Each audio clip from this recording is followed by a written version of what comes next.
If you live in an area with a lot of historical buildings, getting them to reach net zero requirements will need a lot of resources.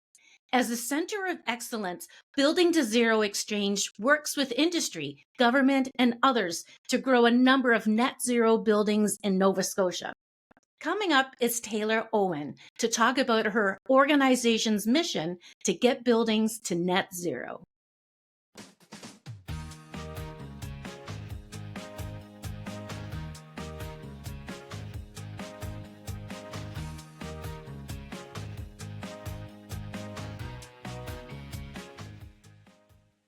Hi, Taylor. Welcome. Thank you so much. I'm so happy to be here. In the intro, I talk about, how we have a lot of work to be done for the road to net zero. And you're with the organization, which is really great. Tell us a little bit about Building to Zero and how it started and why. Yeah, sure. So, Building to Zero Exchange, we are officially 1 year old now, which is very Yay. exciting. And so this initiative really started, quite a few years before that launch date a year ago. And it was really Laura Ryan, who has been an expert in the industry for Yeah. many years in Nova Scotia around the building sector and building capacity. And she noticed that there was really a gap in the industry in terms of bringing people together, sharing knowledge, sharing resources about how the building sector can get to net zero. And so she brought people together like she always does and had those conversations about, what could an organization look like? Who should host it? How would this function? And the outcome was overwhelming support from the industry. We know that getting to net zero is not going to be a linear path. We don't have all of the answers of how to get there. And so having a place where people in the building industry can come together and learn and experience and feel supported in that approach is really important. And so from there, that there was kind of a question of where does this organization sit and how is it structured to meet that demand. And so we are an initiative of Net Zero Atlantic, which is another organization that's working across Atlantic Canada to transition to net zero, and having that building sector focus of Building to Zero Exchange was really important for them as well. And so it was a really natural and exciting fit. And so we're a part of Net Zero Atlantic, but we also operate externally as Building to Zero Exchange. And we're really focused on figuring out how to support the sector and the building sector to accelerate to net zero by being a convener, by being a collaborator, and really trying to fill gaps that we're seeing in the market. Nova Scotia has a lot of heritage buildings. I mean, we're an old province, and other pockets of Canada too, and parts of the US. So how is your organization helping with all of this? It can be so expensive, right? Yeah, absolutely. So we know that the buildings that we have, a lot of them are going to be around for another 50 or more years. And so we do have a lot of buildings that are currently built that we need to figure out what does it look like to help them, those buildings and those building owners get to net zero. And so you're right, it's complex and it's expensive. And so figuring out what those solutions look like for retrofits is really important and a definite focus of our work. And so we're a part of a Deep Retrofit Accelerator initiative, which is happening across Canada and is funded through Natural Resources Canada. And we're working with the Recover Initiative, who's another local organization, to really accelerate building retrofits in the Atlantic provinces. And so focusing on those older building stock and focusing on, what archetypes of buildings do we have in Atlantic Canada that we can really, make an impact on. And right now we're retrofitting around 1% of our buildings a year in Canada. And we know that if we want to meet our climate targets, that needs to accelerate and What? scale up Just to around 1%? You just said 1%. Yeah, for one. Yeah, for Wow. a deep retrofit. So we need that to be around 5 to 12% if we want to meet our climate targets. So that's a huge scale up. And like you said, that's going to take a lot of money. It's going to take a lot of people, a lot of education and kind of mindset shift to get there. And so there's a lot of support that can happen for building owners, for homeowners, to start understanding what that process could look like. Well, yeah, when you touched upon that with, with support workers and, workforce development will definitely play a part in all of this. So what are you guys doing, during all of this?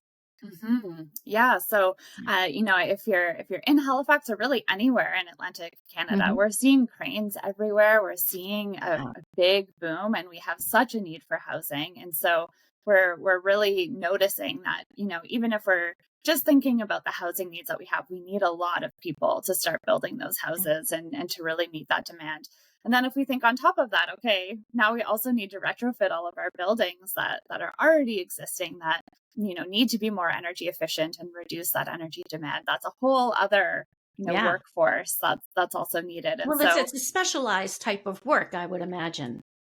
yeah, some of it is. So Yeah. yeah, there's the energy advisors and the Yeah. people who are really specific to the energy sector, and then there's other just trades that we Yeah. need, and Asbestos we just removal, all of that, right? yeah, Yeah. exactly. So there's so many different people who work on buildings. If it's project managers, construction managers, Yeah. the developers, the business side of it, the planning departments and cities, and so there's so many people and so many jobs that touch kind of every aspect of our built environment. And so we're working on a workforce readiness roadmap right now, which is really to understand what skills are needed and what gaps exist right now, and then how many people, like what is the scale of Yeah. this change that's really needed for our building sector, both on the retrofit side as well as the new building side. And so we're really hopeful that that research and that discussions that we have with stakeholders will set us on a pathway for at least understanding what the workforce needs are in the future, and then some pathways to help us get there. Well, what is your labor market forecasting telling you right now? What do you know? Where are some of the gaps that you're seeing? Yeah, it's a good question. We haven't started the work yet. It's still in Okay. the planning phase, so we Yeah. don't have any, direct outcomes. But what we're hearing from the people that we're talking to is there's a lot of conversations around the building trades that is Mhm. needed, but less kind of focus or discussion around some of those design professionals. And so, how many more architects do we need? What type of engineers do we need? And so those are some of the gaps that we really haven't started to figure out yet, and that's what our work is really hopeful that we'll be able to kind of better understand at the end of it. Help me understand what is climate literacy and why is it important or how is it important? Yeah, so the Building to Zero Exchange partnered with Nova Scotia Community College last year to start developing a micro credential for the construction or building sector to really understand climate change. And that was an outcome of some of the work that was done in the development of Building to Zero Exchange and understanding what are the gaps and what are some of the things or programs that Building to Zero Exchange could be working on.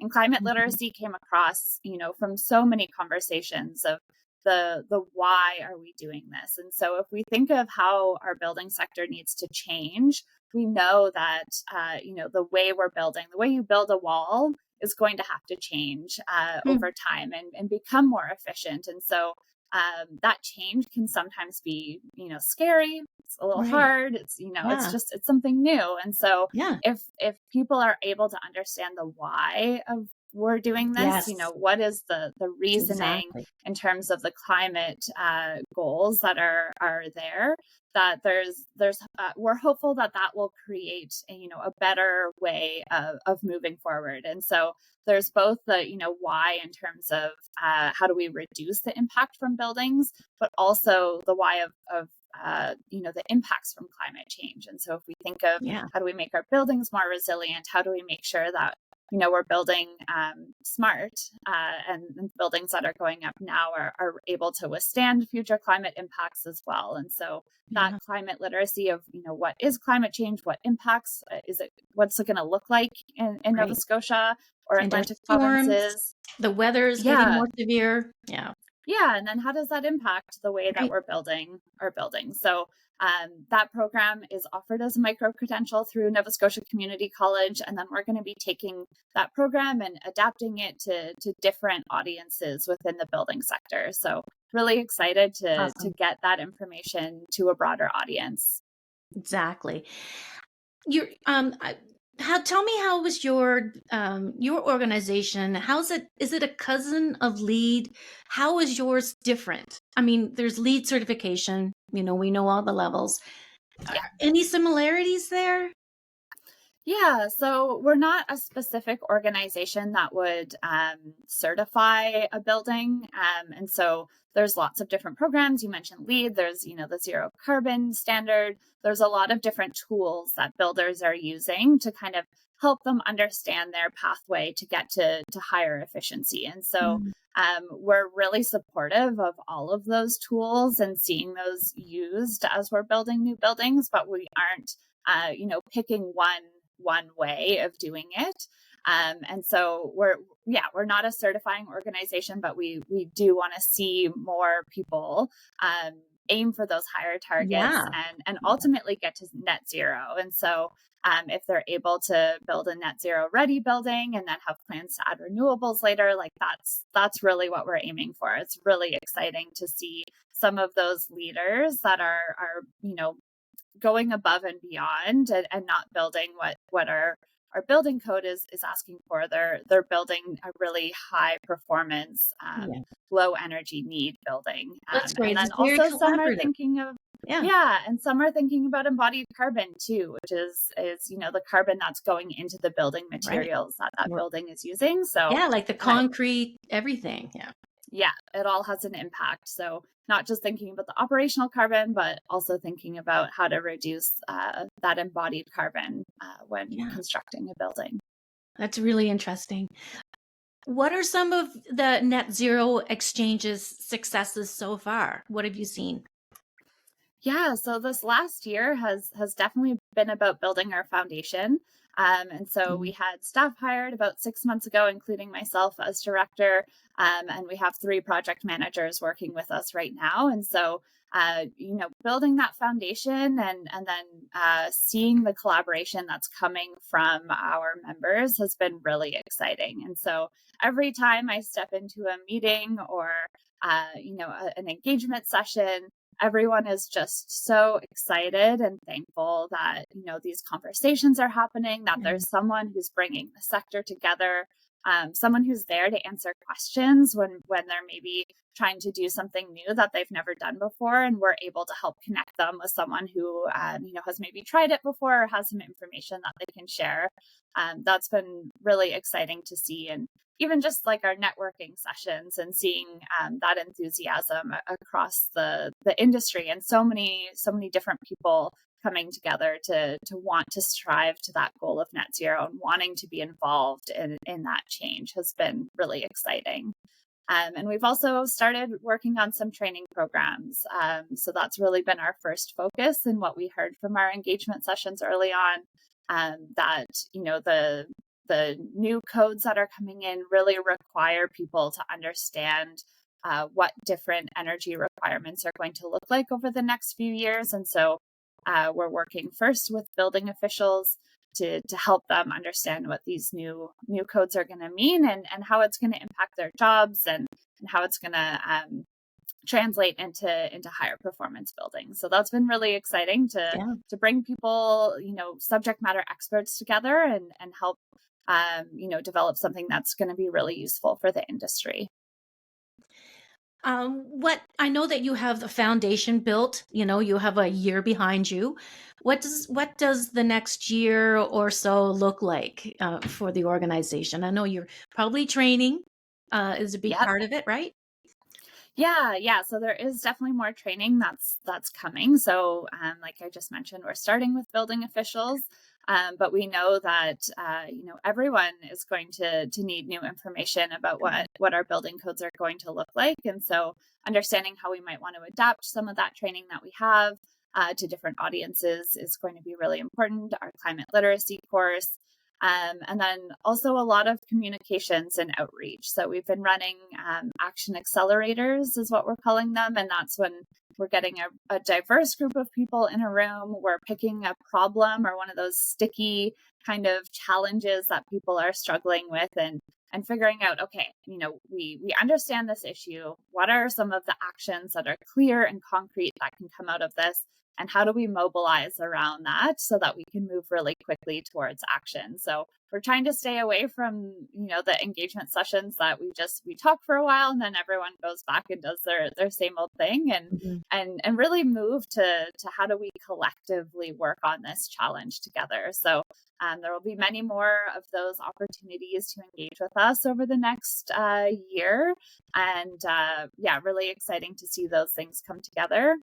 And we're also going to be launching our website early in 2025, which is going to have a resource hub on it. And so that's really a place where there's so many people already working on a lot of green building initiatives. And so this will provide a space where they can share their work, their reports, their white papers, their training resources. And so we're really hopeful this can be a real hub for the industry to, if you have a question about whatever it is, you can type it in and hopefully find some support to help you get to the next step of your project. Well, Taylor, it's been wonderful talking to you today. Thanks for filling us all in on the Net Zero Exchange, and I look forward to your new website that's coming up and the year ahead for you. It sounds really exciting. Thanks for joining. Yeah, thank you so much. This has been great. That was Taylor Owen, Director of Building to Net Zero Exchange.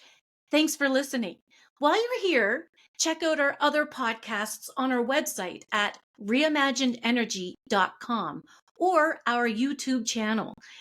The wonderful people who sponsor this podcast is the Smart Energy event.